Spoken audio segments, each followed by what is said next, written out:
நம்ம ஆண்டவருடைய வார்த்தையை வாசித்து கொஞ்ச நேரம் ஜெபத்துல தரித்திருந்து இந்த திருவிருந்த ஆராதனையில நாம் கலந்து கொள்வோம்.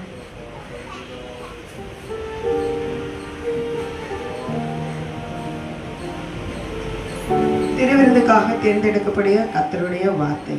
கர்த்தராகிய காட்டி கொடுக்கப்பட்ட அன்று ராத்திரியிலே அப்பத்தை எடுத்து ஸ்தோத்திரம் பண்ணி அதை பிட்டு, நீங்கள் வாங்கி புசியுங்கள், இது உங்களுக்காக பிற்கப்படுகிற என்னுடைய சரீரமா இருக்கிறது, என்னை நினைவு கூறும்படி இதை செய்யுங்கள் என்றார்.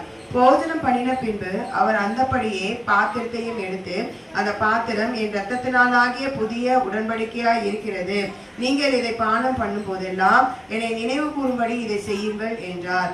ஆகையால் நீங்கள் இந்த அப்பத்தை புசித்து இந்த பாத்திரத்தில் பானம் பண்ணும் போதெல்லாம் கர்த்தர் வருமளவும் அவருடைய மரணத்தை தெரிவிக்கிறீர்கள்.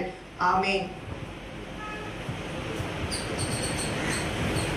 அவர் முழங்கால் படிட்டு இந்த நேரத்துல நம்ம ஆராய்ந்து பார்க்கக்கூடிய நேரமாக இருக்கிறது. இவ்வளவு நேரம் வார்த்தையை கேட்டோம். வார்த்தை உள்ளத்துல கிரியை செய்திருக்குமாக முழங்கால் படிட்டு இந்த நேரத்துல தேவனிடத்துல நம்முடைய ஆவி, ஆத்மா, சரீரம் முழுவதையும் இந்த நேரத்துல நம்ம ஒப்பு கொடுப்போமா? இது கர்த்தரால உண்டாக்கப்பட்ட சரீரம்.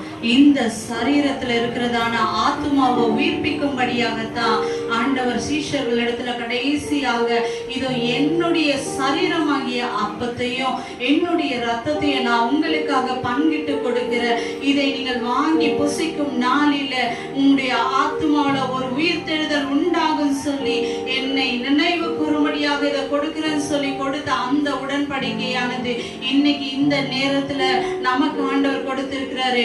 ஆண்டவரை நினைவு கூறும்படியாக, நமக்காக சிந்தப்பட்ட அந்த ரத்தத்தை நினைவு கூறும்படி